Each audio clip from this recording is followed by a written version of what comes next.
పశ్చిమ గోదావరి జిల్లా యన్నమద్దూరు గ్రామంలో శ్రీ పార్వతి సమేత శ్రీ శక్తీశ్వర స్వామి ఆలయానికి భక్తులంతా పోటెత్తారు. మహాశివరాత్రి పర్వదిన సందర్భంగా తెల్లవారుజామున 2 గంటల నుంచి స్వామివారికి ప్రత్యేకమైన అభిషేకాలను నిర్వహించి భక్తులకు దర్శన సౌకర్యం కల్పించారు. భక్తులకు ఎటువంటి అసౌకర్యాలు కలగకుండా పోలీసులు బందోబస్తును ఏర్పాటు చేశారు. ఇక్కడ శివుడు శీర్షాసనం తలక్రిందులుగా కుటుంబ సమేతంగా, పార్వతీదేవి, శివుడు, పసికందైన సుబ్రహ్మణ్యేశ్వర స్వామి లింగ పీఠంలో కొలువై ఉండటం ఇక్కడున్న ప్రత్యేకత. ఇక యముడు పూజించిన క్షేత్రం కాబట్టి దీనికి యనమదుర్రు అనే పేరు వచ్చింది. ఈ ఆలయాన్ని సందర్శించడం వల్ల దీర్ఘకాలికమైన వ్యాధులు నయమవుతాయని భక్తుల ప్రగాఢ నమ్మకం. ఆలయాన్ని నుంచి మరింత సమాచారం మా ప్రతినిధి ప్రసాద్ అందిస్తారు. మహాశివరాత్రి సందర్భంగా పశ్చిమ గోదావరి జిల్లా భీమవరం మండలం యనమదూరు గ్రామంలో శ్రీ పార్వతి సమేత శక్తేశ్వర స్వామి ఆలయంలో శివరాత్రి సందర్భంగా భక్తులు ఇప్పటికే స్వామివారి దర్శనం కోసం క్యూ లైన్లో బారులు తీసిన పరిస్థితి అయితే ఉంది. ఆలయ ప్రధాన అర్చకులు ఉన్నారు, ఆయన కూడా మాట్లాడించే ప్రయత్నం చేద్దాం. చెప్పండి, ఇక్కడ ఉన్న స్వామివారి ఒక ఆలయ విశిష్టత ఏమిటి? తలపురాను మన పశ్చిమ గోదావరి జిల్లా భీమవరం పట్టణానికి 5 కిలోమీటర్ల దూరంలో సుమారుగా ఇక్కడ యనమదురు అనేటువంటి ఈ గ్రామం ఉందండి. ఈ గ్రామంలో స్వామివారి శీర్షాసనంలో తలకిందులుగా శిరస్సు కిందగా పెట్టి పాదాలు పైభాగంలో పెట్టి ధ్యానం చేసుకుంటూ ఉంటారు.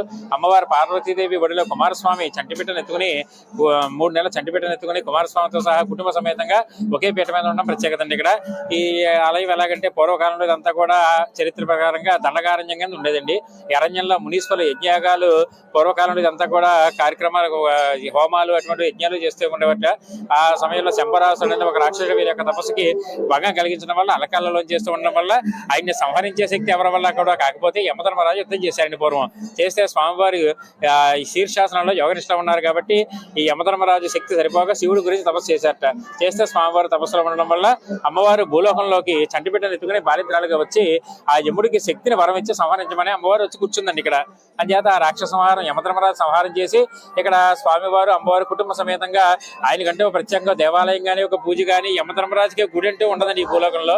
ఆయన పేరు వల్ల భక్తులకు ఎటువంటి ఇబ్బందులు లేకుండా ఆయన వల్ల ఉపకారం పొందేటట్లుగా వరమని అడిగితే అపముచ్చి దోషాలు యమగండాలు ఉండవని చెప్పని ఆ యమధర్మరాజు పేరు అమ్మవారు ఇక్కడ గ్రామానికి పెట్టిందండి.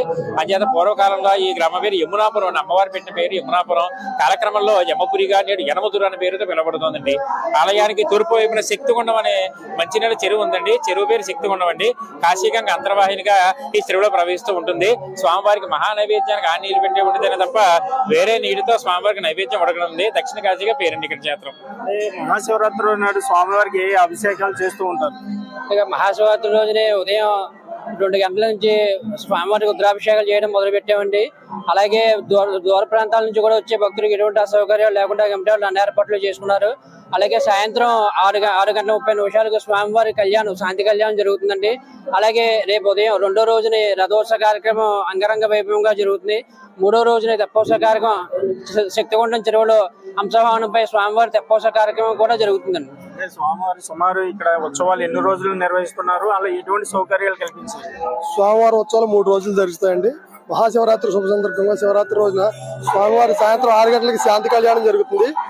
16వ తారీఖు స్వామివారి రథోత్సవం జరుగుతుంది.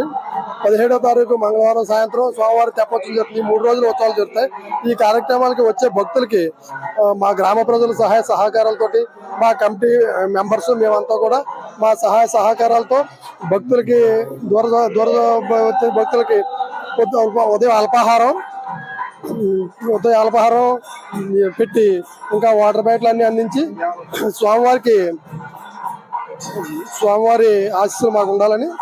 సుమారు ఈ రోజు ఎంతమంది స్వామివారిని దర్శించుకునే అవకాశం ఉందంటారు?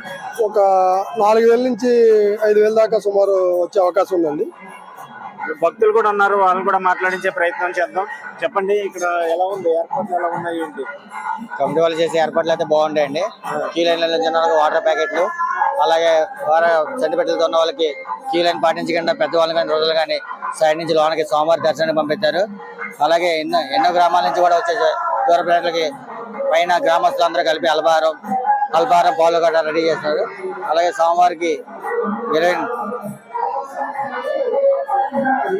చెప్పండి, ఎలా ఉంది ఇక్కడ స్వామివారి దర్శనం? ఇక్కడ ఏర్పాట్లన్నీ బాగున్నాయండి. స్వామివారి దర్శనం కూడా అందరికి సామాన్య భక్తులకు కూడా అనుకూలంగా జరుగుతున్నాయి. చాలా బాగా జరుగుతున్నాయండి.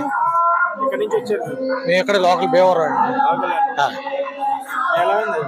బాగానే ఉందండి. ఎలా ఉన్నాయి ఏర్పాట్లు? బాగానే ఉన్నాయండి అన్ని. బాగానే ఉన్నాయా? అండి చెప్పండి, ఎక్కడి నుంచి వచ్చారు మీరు? భీమవరం నుంచి వచ్చారు. ఎంతసేపు అయింది మీరు లైన్ లో? అరగంట అవుతుంది. అది బేరం అంతే, ఎంతసేపు అయింది? పావు గంట అరగంట. ఇది ఇక్కడ ఉన్న పరిస్థితి. ఏదైతే పశ్చిమ గోదావరి జిల్లా భీమవరం మండలి యలమదూరులో ఉన్న శ్రీ శక్తేశ్వర స్వామి వారి ఆలయంలో అయితే తెల్లవారుజాము నుంచి కూడా భక్తులు అయితే స్వామివారి దర్శనం కోసం క్యూ లైన్ లో ఉన్న పరిస్థితి అయితే ఉంది. అయితే స్వామివారికి అభిషేకాల అనంతరం అయితే భక్తులకు అయితే ఇక్కడ దర్శనం అయితే దర్శన భాగ్యం అయితే ఇటు దేవాదాయ ధర్మాశాఖ కంటే ట్రస్ట్ బోర్డు సభ్యులు కూడా కల్పించిన పరిస్థితి అయితే ఉంది. ఇది ఇక్కడ ఉన్న పరిస్థితి. మన పర్సన్ తో ప్రసాద్, ప్రైమ్ న్యూస్, భీమవరం.